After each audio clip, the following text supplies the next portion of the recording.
આજે આપણે બનાવીશું crispy creamy and super tasty onion cut sandwich best for evening snacks and parties. Welcome to my channel ભારતીય food magic, એસા સ્વાદ જો દિલ જીત લે। સૌથી પહેલાં આપણે સ્ટફિંગ બનાવીશું।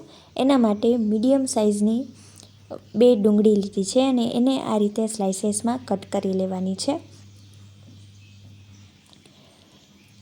અને એક મરચું લેશું અને એને પણ આવી રીતે કટ કરી લેવાનું છે અને એને આપણે સાઈડ પર રાખી દઈશું। હવે એક કઢાઈ લેશું, એમાં તેલ ઉમેરવાનું છે અને સાથે સાથે થોડું બટર પણ ઉમેરીશું અને પછી ક્રશ કરેલું લસણ એડ કરવાનું છે અને જે આપણે કટ કરેલી ડુંગળી છે એડ કરી દઈશું। એના ઉપર આપણે મીઠું સ્પ્રિંકલ કરી લેશું એટલે ડુંગળી છે એ ફટાફટ ચડી જશે અને આ રીતની બ્રાઉન થાય ત્યાં સુધી આપણે એને કૂક કરી લેશું અને એને આપણે ઠંડુ થવા દઈશું, સાઈડ પર રાખી દઈશું। એક બાઉલ લેશું અને એમાં આપણે દહીંનો મસ્કો લેવાનો છે અને પછી જે આપણે બ્રાઉન ઓનિયન તૈયાર કરી હતી એ આમાં ઉમેરીશું અને સાથે સાથે લીલા મરચાં પણ એડ કરવાના છે, કાળા મરીનો ભૂકો એડ કરશું, ચીલી ફ્લેક્સ ઉમેરવાના છે અને સ્વાદ પ્રમાણે મીઠું એડ કરી દઈશું અને સમારેલી કોથમરી અને ચીઝ ખમણીને એડ કરી દઈશું। આ બધી જ સામગ્રીને આપણે એકદમ સરસ રીતે મિક્સ કરી લેવાની છે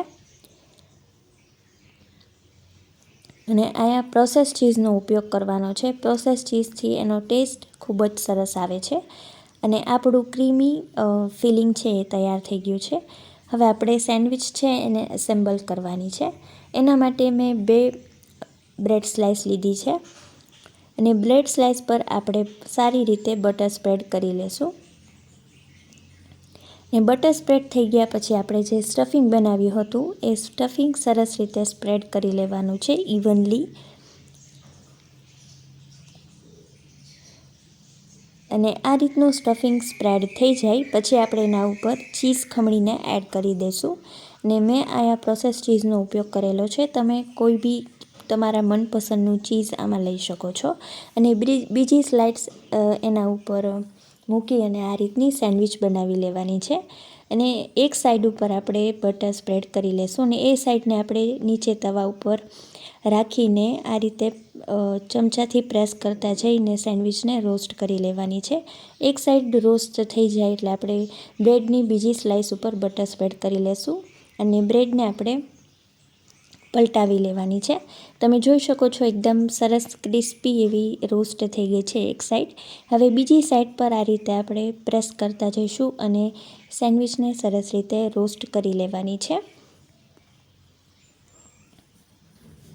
અને આ રીતે તવા પર શેકેલી સેન્ડવિચ ટેસ્ટમાં બેસ્ટ લાગતી હોય છે અને તમે જોઈ શકો છો કે સેન્ડવિચ છે આપણી બંને બાજુથી એકદમ સરસ ક્રિસ્પી બનીને તૈયાર થઈ છે। અંદરથી એકદમ ક્રીમી ચીઝી અને બહારથી એકદમ ક્રિસ્પી સેન્ડવિચ બનીને તૈયાર છે ને સેન્ડવિચને મેં ટોમેટો કેચઅપ સાથે સર્વ કરેલી છે। તમે ઘરે આ રેસિપી જરૂર ટ્રાય કરજો અને તમારા રિવ્યૂઝ મને કમેન્ટ બોક્સમાં જરૂરથી જણાવજો અને જો હજુ તમે મારી ચેનલને સબસ્ક્રાઈબ ન કરી હોય તો જરૂરથી કરી લેજો જેથી તમને મારા વિડીયોની નોટિફિકેશન સૌથી પહેલાં મળી જાય। Thank you so much for watching.